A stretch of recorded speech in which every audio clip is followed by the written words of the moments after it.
concern about the new system and so on. And West German feminists are going in, like all the other missionaries from West Germany, going into East Germany to tell the East Germans how to do everything. And so the West German feminists are also going in to tell the women how to fight for their rights. I don't know what the result will be of this, because there's a lot of undercurrent of resentment in East Germany against all these missionaries and people coming in from the West to tell them what to do. I was in Berlin before the March elections, and the European Greens had gone there to meet the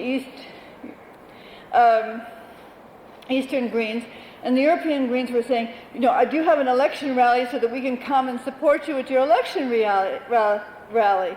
And they said, please don't do that. We had one of the Western Greens at one of our rallies, and he told us what to do for 40 minutes and lost all our support. So please just stay home. And there's that was expressed, but there's a lot of feeling like that that isn't expressed. May I ask what you think the prognosis is for the December 2nd election? I can only say what the polls say. I haven't any... the polls indicate that the Christian Democrats are going to win a landslide, which is really not a very encouraging sign. Because, again, it's a passive vote. Voting for the Christian Democrats is a completely passive reaction to the situation. It's turning everything over to the others. The SPD seems to be doing extremely poorly in East Germany. For one thing, it had no organization. The other parties did. The CDU has had an organization all through the communist rule, because there were the so-called bloc parties. The Liberals had a party, the CDU had a party. They had an organization with money and all the rest. And, of course, they've had a big support from outside. The SPD has had to start from scratch. So have the Greens, and they're very disadvantaged by this. And so the prognosis shows that the Greens will get back in the Bundestag, although it's going to be more difficult because the 5% hurdle, there was a fear a few months ago that the Greens would be out because of this, because they are so weak in the East, and that when you add East Germany, they wouldn't get over the 5% hurdle. But the polls now are showing them about 7%, so there's good hope that the Greens will get back in, despite the handicaps. But it will be probably reduced because of the East German vote, which is a very passive and conservative vote, it seems.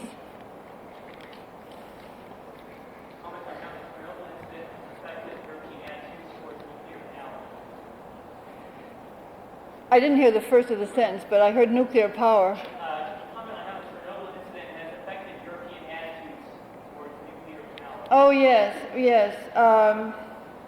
Well, it's had quite a considerable effect, but of course now the problem is that the greenhouse effect is being used as a new argument for nuclear power. There's a big difference here between countries.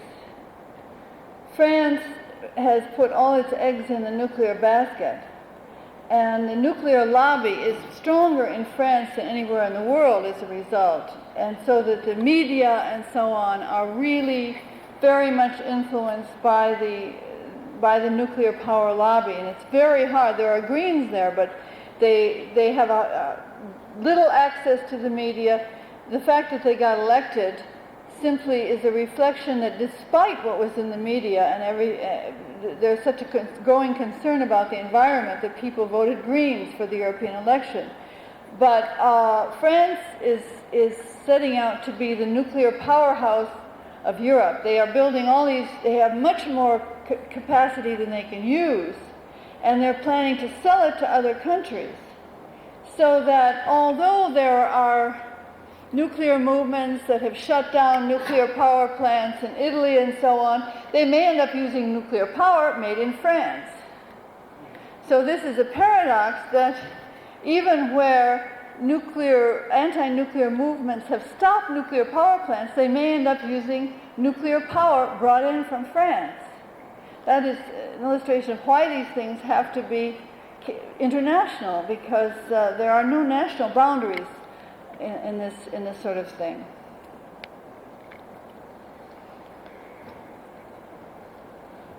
Are there any more questions? Mm-hmm. I was going to ask if you could comment a little bit how you see the European community responding to Eastern Europe. Well, the fact is that the European community has been so taken up with the German problem for the last year that the rest of Eastern Europe has been a bit ignored, not entirely. There's a division of labor.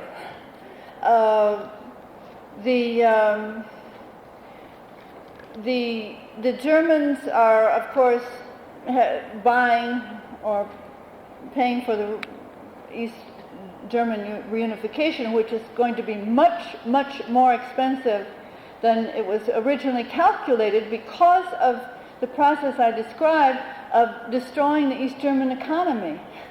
The original calculations of what it would cost for reunification were moderate, but that was thinking that the factories would keep running and the farms would keep producing and so on. But since they're losing their markets and the whole economy is collapsing, it's going to be much, much more expensive.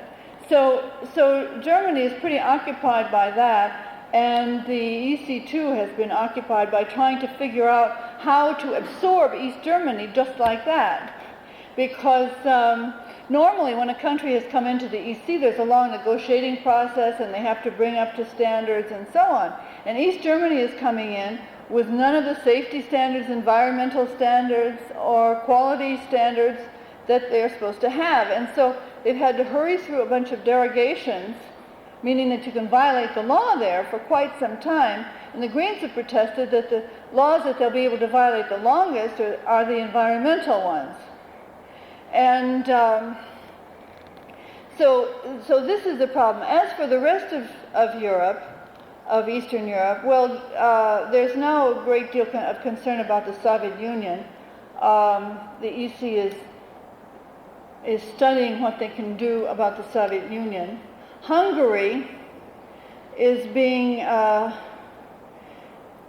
joining in a regional association with Austria and Italy, and also, interestingly enough, a member of the European Parliament who is the heir to the throne of the Austro-Hungarian Empire, Otto von Habsburg, but who calls himself modestly Otto Habsburg, is chairman of the Committee for Relations with Hungary, and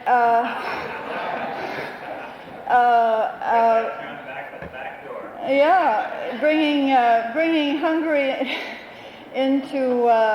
There's even been talk of Habsburg being president of Hungary. It has actually been discussed, and the way things are going, it is not impossible, but it's not too likely either. But impossible is not a word in the political vocabulary anymore.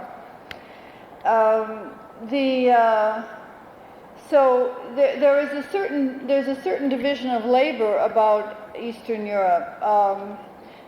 Romania was a little bit a French interest because of the Latin language, until the French saw just what a mess it really was. And that doesn't look like a prize by anybody's standards. So Romania has such horrendous problems on every level that it's hard, that there's a sort of general discouragement. And a big problem is that the Eastern Europeans have been waiting for investment capital, and it's not really coming. What is coming is capitalists going in to buy up things to use the countries as markets. So you're getting a third world type of situation. You're getting countries you're getting Eastern Europe used as a source of cheap labor and as a market. And of course that is going to increase the economic troubles of those countries. And it's hard to see a way out of that right now. Newspapers or magazines are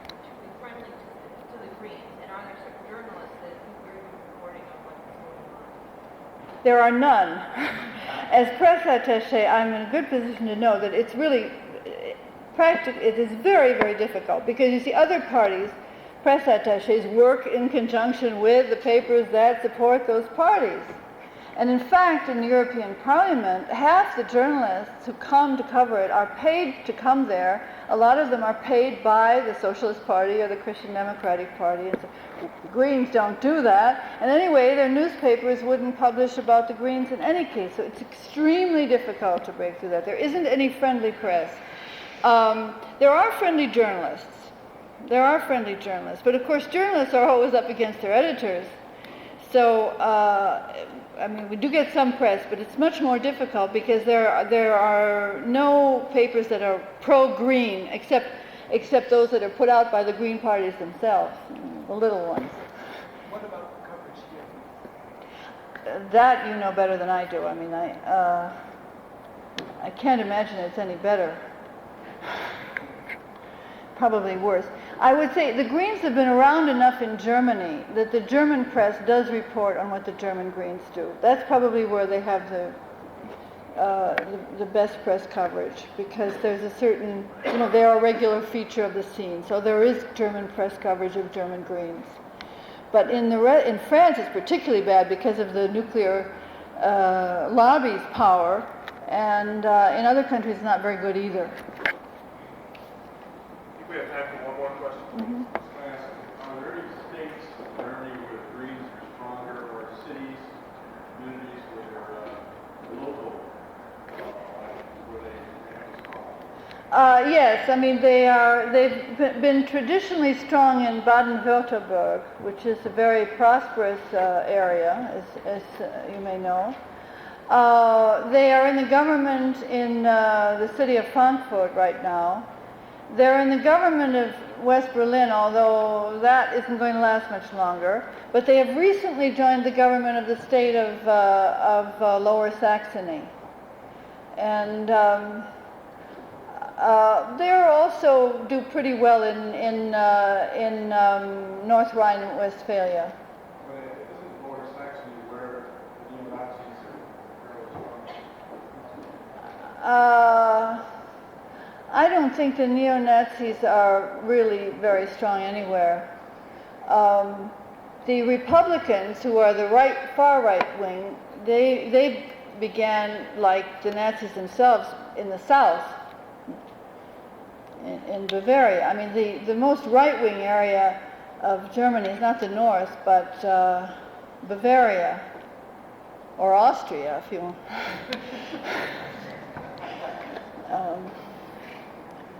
But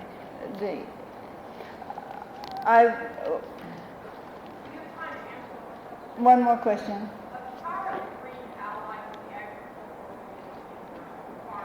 There's a German farmer who is a member of the Green delegation in the European Parliament. He's a second-term member, Friedrich Wilhelm Graefe zu Baringdorf.